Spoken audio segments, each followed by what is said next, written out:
بسم الله الرحمن الرحيم. الرحمن علم القرآن خلق الإنسان علمه البيان. الشمس والقمر بحسبان والنجم والشجر يسجدان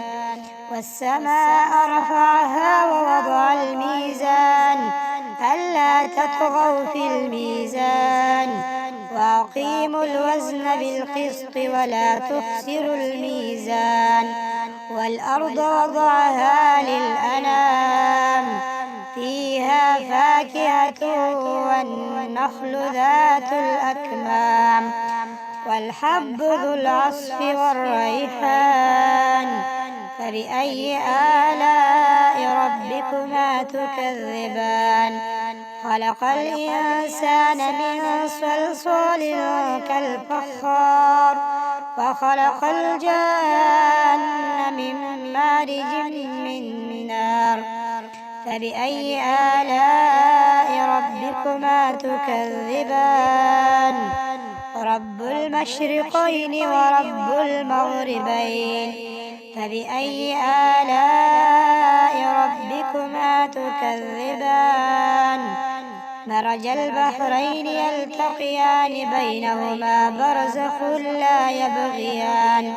فبأي آلاء ربكما تكذبان يخرج منهما اللؤلؤ والمرجان فبأي آلاء ربكما تكذبان وله الجوار المنشآت في البحر كالأعلام فبأي آلاء ربكما تكذبان كل من عليها فان ويبقى وجه ربك ذو الجلال والإكرام فبأي آلاء ربكما تكذبان يسأله من في السماوات والأرض كل يوم هو في شأن فبأي آلاء ربكما تكذبان سنفرغ لكم أيها الثقلان فبأي آلاء ربكما تكذبان يا معشر الجن والإنس إن استطعتم أن تنفذوا من أقطار السماوات والأرض فانفذوا لا تنفذون إلا بسلطان فبأي آلاء ربكما تكذبان يرسل عليكما شواظ من نار ونحاس فلا تنتصران فبأي آلاء ربكما تكذبان فإذا انشقت السماء فكانت وردة كالدهان فبأي آلاء ربكما تكذبان فيومئذ لا يسأل عن ذنبه إنس ولا جان فبأي آلاء ربكما تكذبان يعرف المجرمون بسيماهم فيؤخذ بالنواصي والأقدام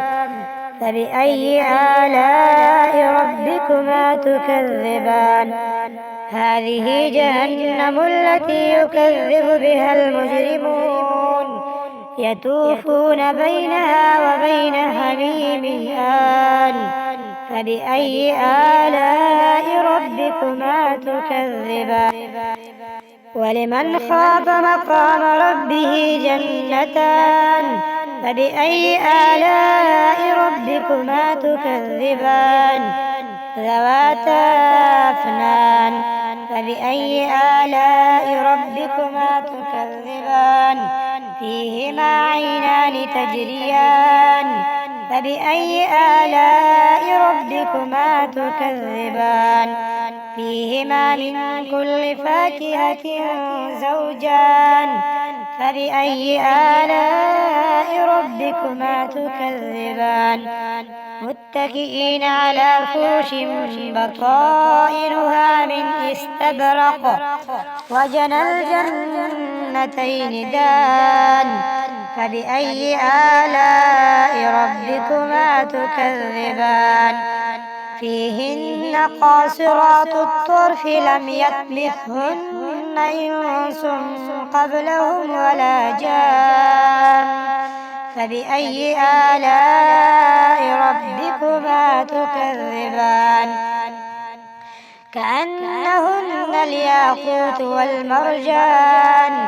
فبأي آلاء ربكما تكذبان هل جزاء الإحسان إلا الإحسان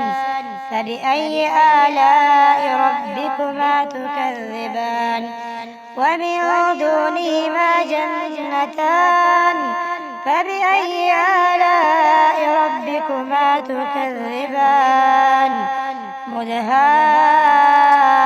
مدهامتان فبأي آلاء ربكما تكذبان فيهما عينان نضاختان فبأي آلاء ربكما تكذبان فيهما فاكهة ونخل ورمان فبأي آلاء ربكما تكذبان فيهن خيرات حسان فبأي آلاء ربكما تكذبان حور مقصورات في الخيام فبأي آلاء ربكما تكذبان لم يطمثهن إنس قبلهم ولا جان فبأي آلاء ربكما تكذبان متكئين على رفرف خضر وعبقري حسان فبأي آلاء ربكما تكذبان تبارك اسم ربك ذي الجلال والإكرام.